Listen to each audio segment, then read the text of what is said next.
Hello, and welcome to the Come to Your Senses podcast. I'm your host, embodiment-based coach, Mary Lofgren. Here, we explore how to live bravely and beautifully through a lifestyle of embodiment. You'll hear gems to empower you around mindset, mindfulness, somatic psychology, and neuroscience, as well as beauty, food, style, and the art of slow living to meet your soul through the senses. I am so happy that you're here. Let's begin.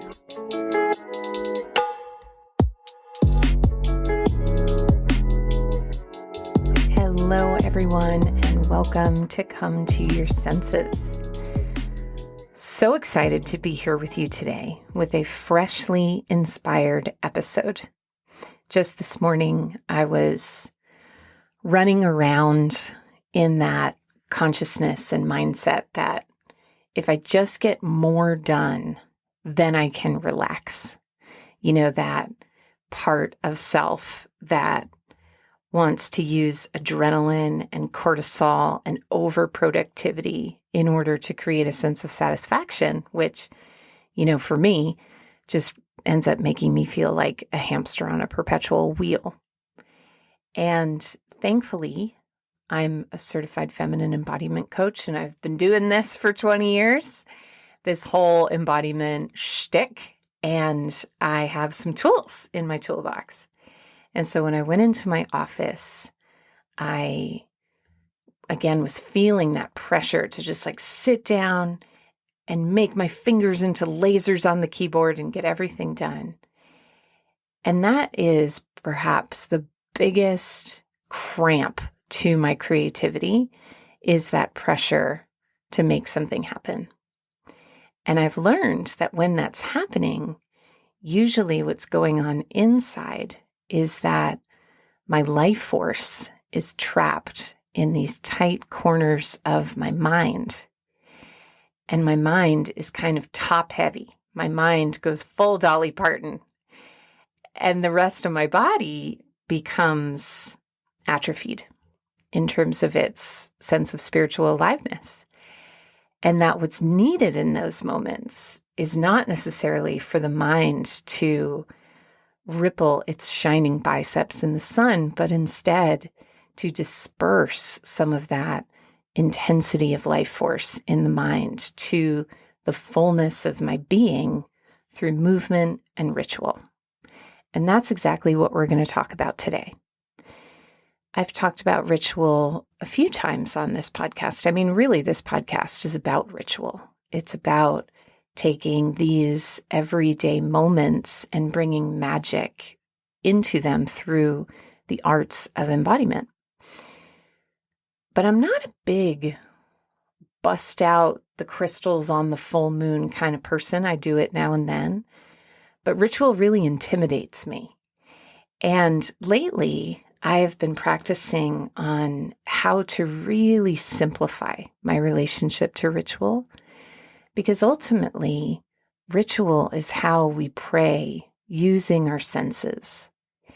And I think that my upbringing in the Catholic Church left a number of impressions on me around ritual, where, first of all, ritual isn't real. Magic isn't real. In fact, it's something you could be killed over, is this treason to the church. And that in order to legitimize it, it has to be done by someone in the church, like a priest. And isn't it interesting that one of the definitions of legitimize in the dictionary is to have a father?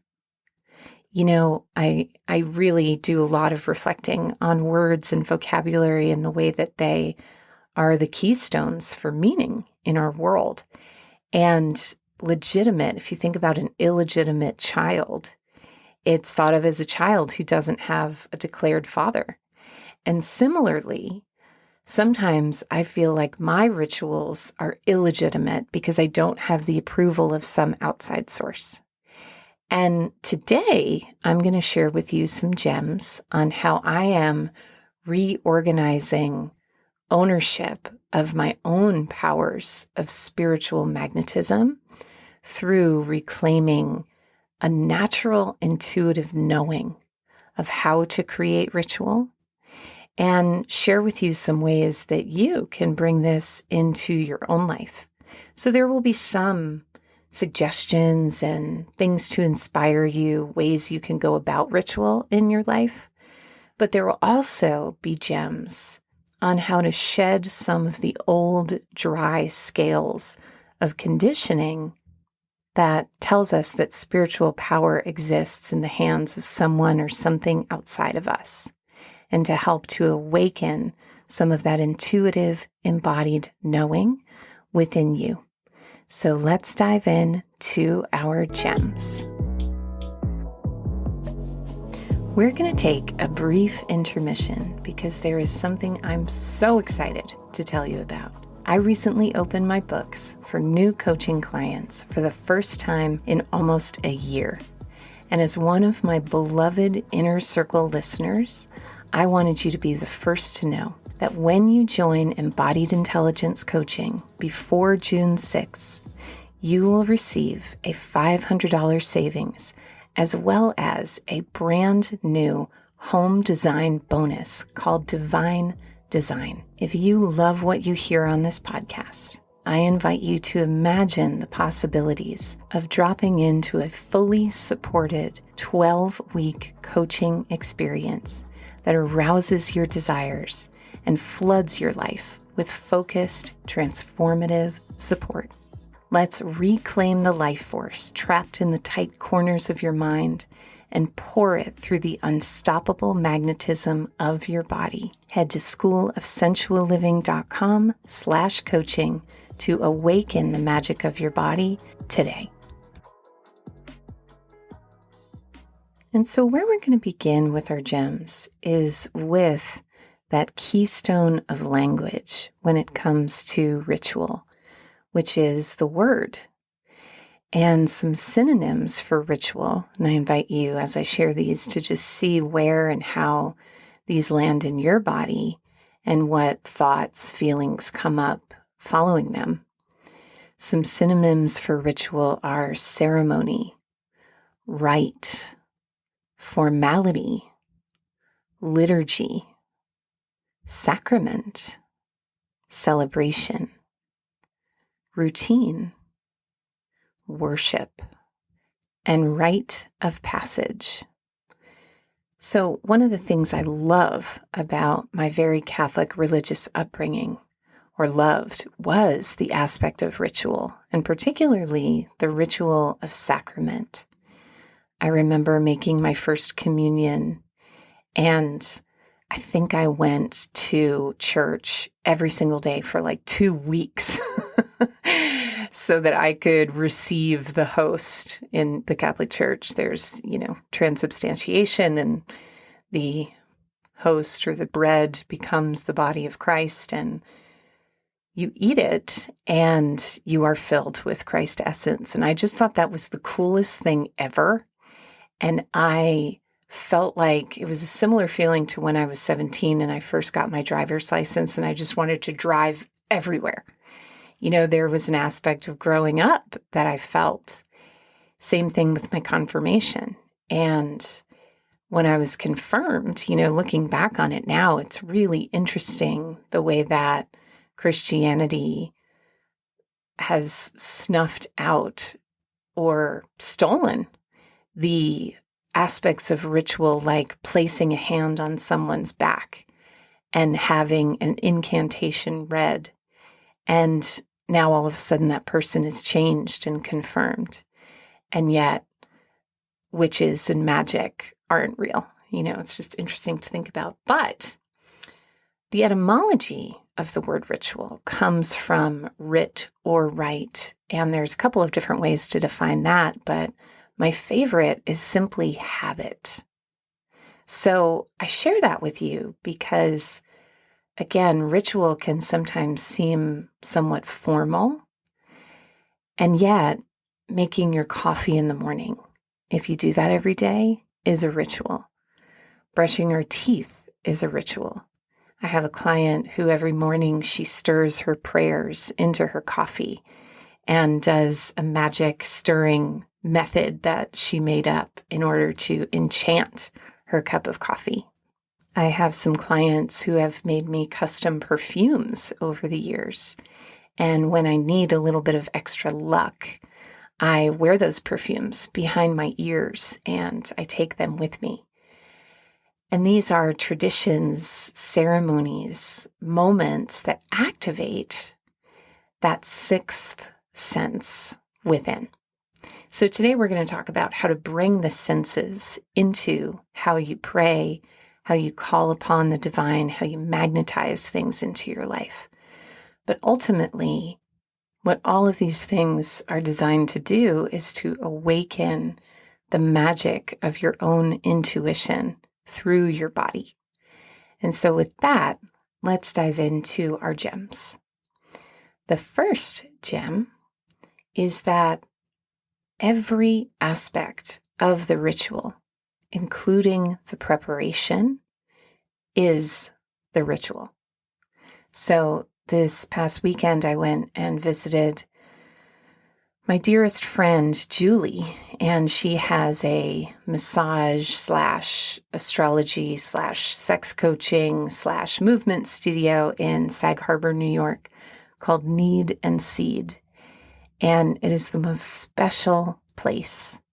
I actually recorded a video for the members of my coterie, my group coaching program, as well as for my new coaching clients, because as you may have heard earlier in the episode, when you join Embodied Intelligence Coaching by June 6th, there is a really special bonus called Divine Design, where we do a special 45-minute session all about bringing more sensuality, elegance, order, and pleasure into your home. And one of the things that I find is so unfortunate, repulsive, I don't know.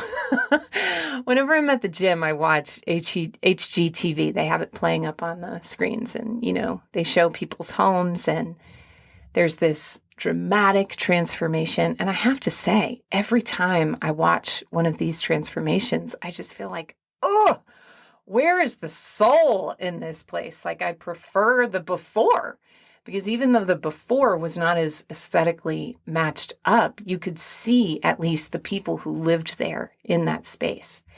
You could feel their presence. And while the second image can be more aesthetically pleasing and rich, there's also a sterility and like a luxury rehab or a hospital quality to it. And why did I start talking about this? Because Need and Seed is so amazing. And what I love about it is that, it is very aesthetically pleasing and well designed, but there is just everything in there is a ritual. Everything was intentionally placed. Everything has a purpose. Everything has magic. And it all tells the story of the essence of Need and Seed, the essence of Julie, and the essence of the clients that come there. And that's one of the reasons I wanted to create this Divine Design bonus for new coaching clients, is because our environment has a magical effect on how we think and how we feel. And sometimes it takes someone outside of you who is witnessing the full arc of your story to help you understand how to illustrate and insert that meaning and that richness into your own space. So, schoolofsensualliving.com/coaching to find out more about how to become a coaching client and receive that bonus when you enroll by June 6th. I digress. So the beautiful thing about Need and Seed, I was actually staying there. I was spending the night in the studio. And there is just layer upon layer of magical supplies. There's a whole apothecary of herbs. There's crystals. There's probably 100 different oracle card decks, incense, essential oils, goddess sculptures. I was like, if I don't do a ritual here, it would be disrespectful to Need and Seed and to Julie. And so I did a ritual around money, worth, and wealth. And what was so interesting to me is that once I decided to do the ritual, I started padding around the space and collecting different items and seeing which items called to me for this particular ritual. And so a ritual within the ritual was that when I would come upon an item that caught my eye, I would say, "Would you like to come? Would you like to be part of this ritual?" And just listen for either a yes or a no in word, in thought, in sensation in my body. Last week's episode, we talked all about creating more meaningful relationships, including the relationships that you have with the things in your home. And this practice has really, really deepened my relationship with my environment, and I encourage you to try it as well. And so what was interesting to me about that is that as I was moving around the space and discovering which items wanted to come, I was getting more information. Like the ritual and the insights were dropping in, even as I was preparing and collecting my items. What I also got to see about myself is my Virgonian nature, who wants to do all things perfectly all the time. In my Virgonian nature, compounded with my Catholic upbringing around needing to do things perfect in all ways, all the time. It was like, oh, I'm doing that thing. I'm like, should I take the large mason jar for the candle or should I take the small one? Should it be a tea light or should it be a pillar? And so I got to see in that moment the way that my perfectionism takes me out of life, and the interconnectedness of worth and wealth with my time and my quality of presence. So already the ritual was showing me and teaching me before it had even begun. And so that's gem number one, is to begin listening and watching for what the ritual wants to show you before it even begins, just with your intention to do it. The second gem talks a bit more about the practical elements of assembling a ritual, which is creating a ritual for your senses. So when someone becomes a coaching client, this is one of the first assignments that I offer them. There's this really special initiation assignment. And one of the aspects is that we create together a ritual that involves your senses, because this is a journey and a step into embodied intelligence and sensual living. And so we bring the senses to the altar of reverence. And so involving and awakening your senses is such a powerful way to awaken that deeper inner sixth sense. And so for smell, I'm just going to go through some of my personal cherished tools for each of these senses. For scent and smell, I love using incense, smudge sticks, aura sprays of rose water, anything that ignites that invading of the olfactory system with pleasure and beauty and delight. For sight, anything that inspires and lights the spark of beauty within you, such as a painting, a statue, a candle, an oracle card, even a mirror can be a powerful way to invoke your sense of sight and bring that into the ritual. Sound is, of course, we have the ritual of music. And something that I'll do for my rituals is just go on Spotify and search pagan music, ritual music, full moon playlist, things like that. And Spotify is such a rich resource for new music around whatever topic it is that you want to search. For touch, I like to create an offering of some natural herbaceous element like rose petals or herbs, or when I was at Need and Seed, I created this little plate of chamomile for staying relaxed around abundance, bee pollen for the sweetness of honey in attracting abundance, there were these little seashells that just really called to me that I put inside the offering. And I didn't know why, and I didn't even know what they represented, but they just said, we want to come along and it's important. So I said, okay. I put another couple of things in there and just laid it on the altar. And then when my ritual was complete, I took that bowl full of herbs and I gave it to the alchemy of the earth. And it was so powerful to fertilize the flowers outside of need and seed with the potency of prayer held in those herbs. For taste, I found a fig bar in my purse, and it was the only food that I had in the house. And so I laid that on the altar as an offering, and I gave that to the earth afterwards as well.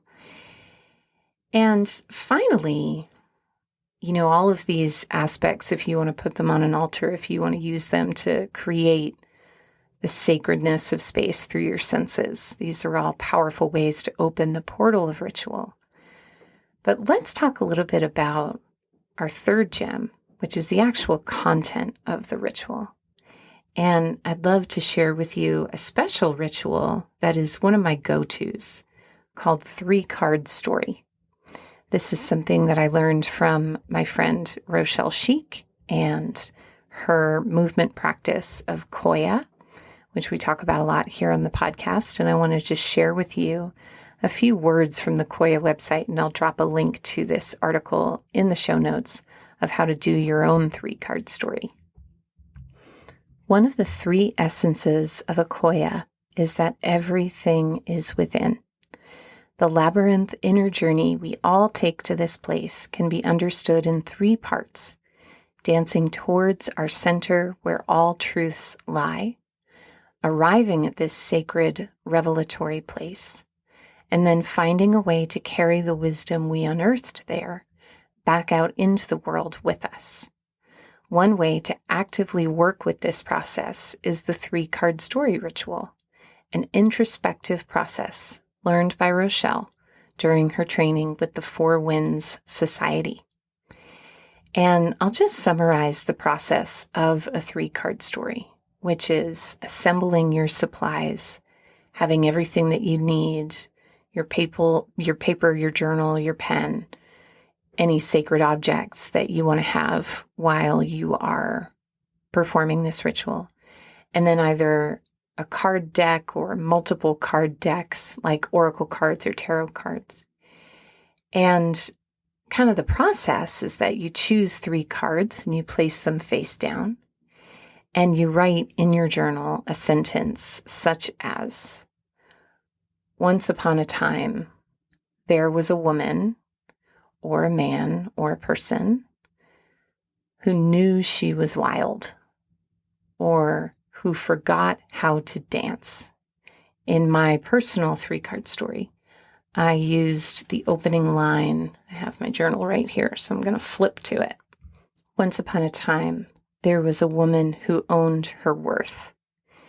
And you flip over the first card, you look at the card, you take in its essence and its message, you see what the art inspires in you, and then you just free write stream of consciousness, the first chapter in this story, the beginning of the story. Once you're complete, you flip over the second card and continue on until you reach the end of the story. And a really powerful practice is to read this to someone using your chosen pronouns in the third person, like she or he or they, and then to read it a second time in the first person. And to notice if you're reading it to another person, or even if you're just reading it to yourself out loud, what comes up when you not only write it, but when you read it back. And so I'm going to stretch my vulnerability muscles, and I'm going to share with you my 3-card story now. It's pretty short. Once upon a time, I was a woman who owned my worth. I had to look the white male god in the eyes. I looked long enough until the veil transformed. My gaze and my willingness to keep looking showed me an altar of answers within myself. My love softened and wizened him. He let go of his grip, surrendering to me now, melting into the softness of my feminine heart. The birds danced in freedom. The elephants lifted their trunks and rejoiced. The lotus blushed pinker, and the abundance flowed like a superpower. Beauty, pleasure, nourishment, round, ripe, perfect beauty abounded. Action and ocean, sky and sun, coming home, heart, hearth, home, her. That's my 3-card story, everybody. And I remember the cards I pulled were, the first one was answers, and it was this old male face. And the second one was in the spirit of my worth ritual, the goddess Lakshmi and her beautiful image amongst the elephants. And the third was also an abundance card, and it was also an action card. And so my hope is that hearing that story gives you some insight in how to practice this ritual in your own life, and gives you some context for the way that stream of consciousness writing doesn't always make sense. It's not literal. As we say in Koya, this is not a mental exercise, but a body exercise. And so a gentle prompt is, body, please lead. And man, was it powerful to, notice and see how in that story, there is a very clear message that when it comes to abundance, wealth, and worth, the journey before me is one of shifting the orientation of Spirit's role in my life around money from a punishing, withholding, tough, patriarchal God to one of bare breasts, soft, round belly, pink lotus Lakshmi dripping with gold, multiple arms giving and receiving, a green jar of holding that abundance, and water dripping down her belly from an elephant's trunk. I mean, yes, I am so up for that.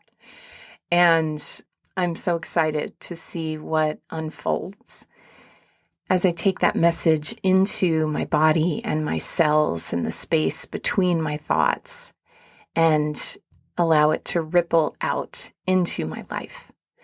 So, my friends, to recap our gems for today, our first is that the ritual begins in its preparation. The second is to call upon the magic of your senses to create magic in your ritual. And then the third is having specific tools and processes that help you deepen and create a container around your search for answers and intuitive knowings around whatever your ritual is dedicated to. And if this episode struck a chord with you, and this energy and resonance of everyday ritual is something you desire more of in your life, which I don't know anyone who doesn't want more of that, I would be so delighted to talk with you about how to craft that vision and turn it into reality through discovering and deepening into your embodied intelligence in my signature coaching container. Again, when you enroll by June 6th, which is when my books will close, you get $500 off your enrollment, as well as the Divine Design Home Bonus. So head to schoolofsensualliving.com/coaching to grab a spot on my calendar today. As always, thank you so much for being here with me and for being a listener, and I will see you in our next episode. For coaching, classes, and community in creating a lifestyle of embodiment, head to schoolofsensualliving.com. There you'll find a free video series on how to reduce anxiety and intercept the stress response confidence through powerful, confident body language. Head to schoolofsensualliving.com/confidence to watch your first video today.